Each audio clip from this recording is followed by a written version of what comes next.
प्रत्येक प्राणी सुखी होना चाहता है और सुखी होने के लिए ही अहरनिश प्रयत्नशील है, दिन रात मेहनत कर रहा है। पर प्रायः यह देखने को मिलता है जो जितना सुखी होने का उद्यम करता है उतना ही दुख के दलदल में फंसता चला जाता है।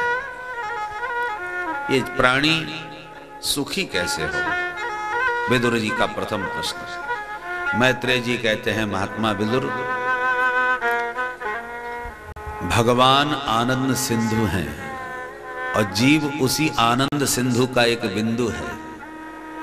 हम सब परमात्मा की संतान हैं, तो अंश हमेशा अंशी की ओर अग्रसर होता है, आकर्षित होता है। अग्नि का दिव्य स्वरूप भगवान सूर्य देव हैं। अग्नि कहीं भी जलाओगे उसकी गति ऊपर ऊर्ध्वगामी सूर्य की ओर ही उसकी गति होगी। समुद्र से ही जल मेघ मंडल भर के लाते हैं और जगह जगह बरसा देते हैं। पानी कहीं भी गिरे उसकी गति सागर की ओर होगी। जितनी भी सरिताएं हैं संसार में सब सागर की तरफ भाग रही हैं, क्योंकि उसी का अंश है। तो अंशी का आकर्षण, अंश का आकर्षण अंशी की ओर होता है। ऐसे हम आनंद सिंधु परमात्मा के अंश हैं। तो इसलिए परमात्मा कौन है?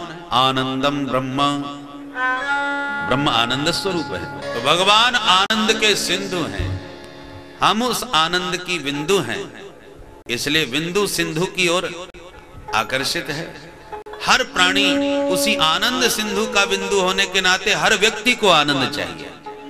किसी भी कुकर सुकर योनि में कोई भी जीव हो, भूत प्राणी जितने भी हैं, जीव जंतु कीट पतंग जो भी हो, कोई भी जीव ऐसा नहीं जो आनंद न चाहता हो। सबकी रुचि भिन्न भिन्न होती है। आपको नमकीन पसंद है तो किसी को मीठा पसंद है, किसी को चटपटा पसंद है। सबके रुचि नाम वैचित्र यार, सबकी रुचि अलग अलग है, विचित्र है।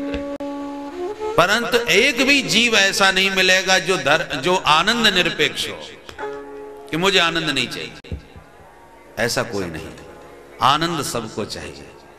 हम जितना भी उद्यम कर रहे हैं वो आनंद पाने के लिए ही कर रहे हैं। आनंद सबको अपेक्षित है।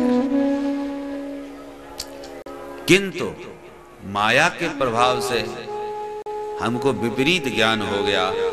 जहां आनंद है वहां हम जाना चाहते नहीं, उधर हमारी प्रवृत्ति नहीं। और जहां मिथ्या मृग मरीचिकावत पानी की भ्रांति जैसे कहते हैं, ऐसे ही जहां सुखाभास है जीव को वहीं सच्चा सुख दिखाई पड़ता है। और जहां शाश्वत सुख है, दिव्य आनंद है, वहां उसकी प्रवृत्ति नहीं है। बोलो राधे राधे। राधे राधे। एक व्यक्ति बहुत प्यासा था, किसी से पूछा, भैया जी पानी कहाँ मिलेगा? उसने कहा इसी रास्ते सीधे चले जाओ, आगे सरोवर है, खूब चकाचक पानी भरा है। तो विश्वास करके चल दिया। सरोवर भी था, पानी भी भरा था, पर विडंबना यह थी कि पानी के ऊपर काई लगी हुई थी। और पानी में जब बहुत काई लग जाती है तो पानी ढक जाता है, छुप जाता है, ऐसा लगता है जैसे सूखा मैदान पड़ा हो। वो सरोवर के तट पर आके बुला, रे राम राम, ये सरोवर तो पूरा सूख गया, यहां तो पानी बचा ही नहीं, अब कहां जाऊंगा? तो सरोवर के थोड़ी दूर पर उसे रेगिस्तानी की भूमि दिखाई पड़ी। उस रेतीली भूमि पर बीच भर दोपहरी में सूर्य की किरणों से ऐसा लग रहा था जैसे पानी की लहरें उठ रही हैं। मरुस्थल में पानी की तरंगें उठती नजर आईं। अरे पानी का सरोवर तो वो रहा। तो जहां सचमुच पानी था उसको छोड़कर और नकली पानी के पीने के लिए उधर भागा और फिर उसी का पीछा करते करते प्यास में ही मर गया।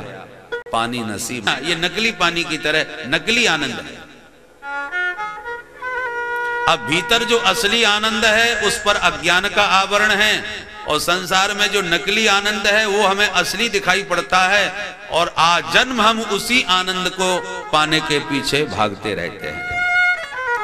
विद्यार्थी जीवन में कहते थे, हे भगवान बस ये परीक्षा और अच्छी तरह से पास हो जाऊं, बस ये पास और हो जाऊं, आनंद आ जाएगा। करते करते न जाने कितनी परीक्षाएं पास कर ली, आनंद आ गया। बोले साहब परीक्षाएं तो बहुत पास कर ली, डिग्री खूब कमा ली, परंतु नौकरी तो लगती नहीं। अब बिना नौकरी के ये डिग्रियों का क्या करें? अब तो कोई बढ़िया सी नौकरी मिल जाए तो आनंद आ जाए। चलो साहब नौकरी भी लग गई भगवान की कृपा से, आनंद आ गया। बोले साहब नौकरी तो खूब लग गई, नोट भी खूब आते हैं, अब तो शादी विवाह और हो जाए तो अपना घर बसा ले। चलो शादी हो गई, आनंद आ गया। बोले विवाह तो हो गया महाराज, पर 5 साल हो गए बच्चा नहीं हो रहा। भगवान की कृपा से एक बच्चा और हो जाए तो बड़ा आनंद आ जाए। चलो बच्चा हो गया, आनंद आ गया। बोले महाराज बच्चा तो हो गया, कमजोर बहुत है, आए दिन बीमार पड़ा रहता है, भगवान इसको स्वस्थ रखे, ये थोड़ा स्वस्थ रहे, अपने पैरों पर खड़ा हो जाए, इसकी बड़ी चिंता लगी रहती है महाराज।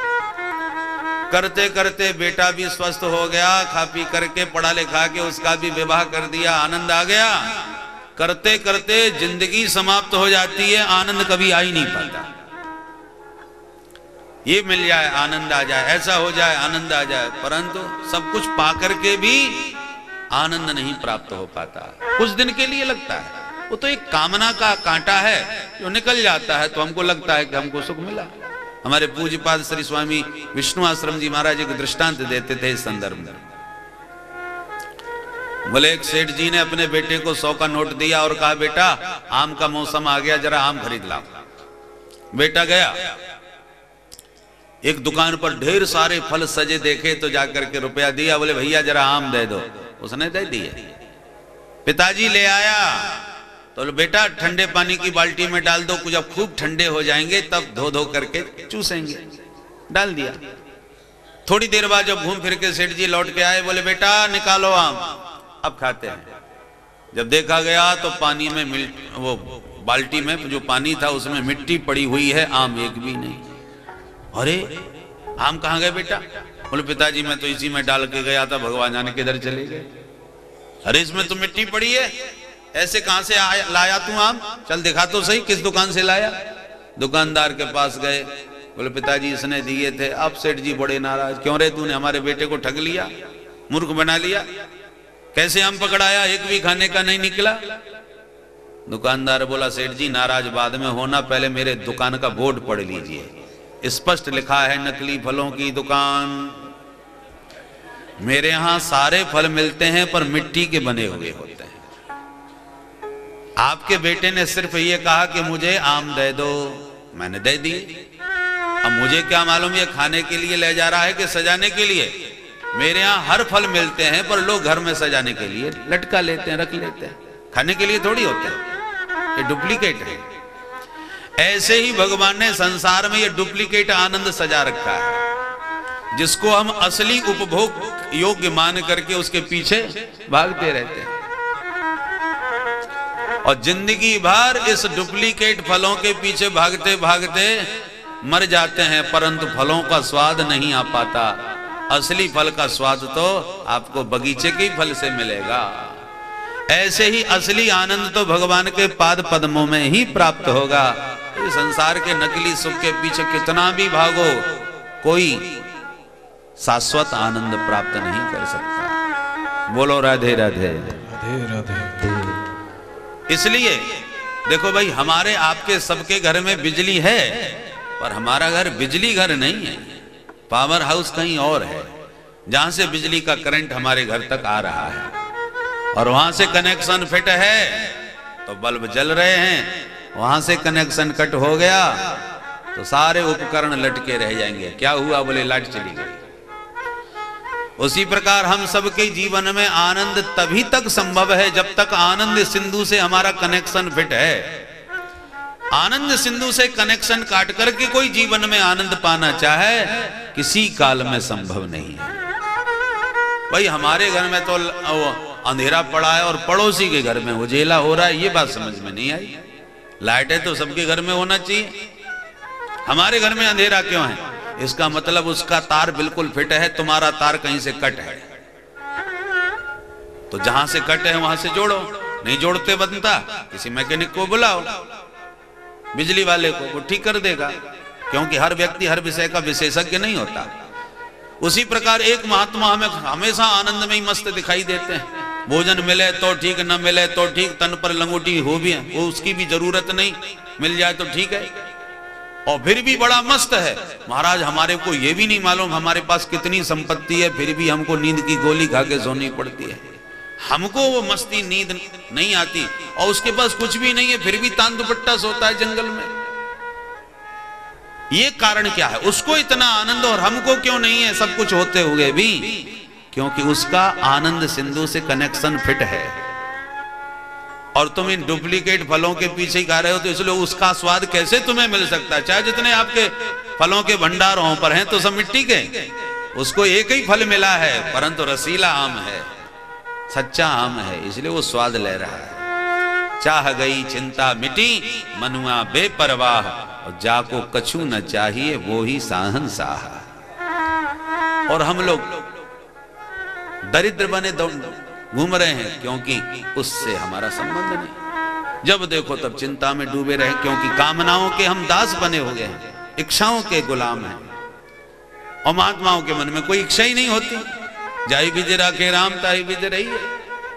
फिकर सबको खा गई, फिकर सबकी पीर, और फिकर की जो फांकी करे उसका नाम फकीर। फकीरों को काहे की फिकर? वो तो हर हाल में मस्त रहते हैं।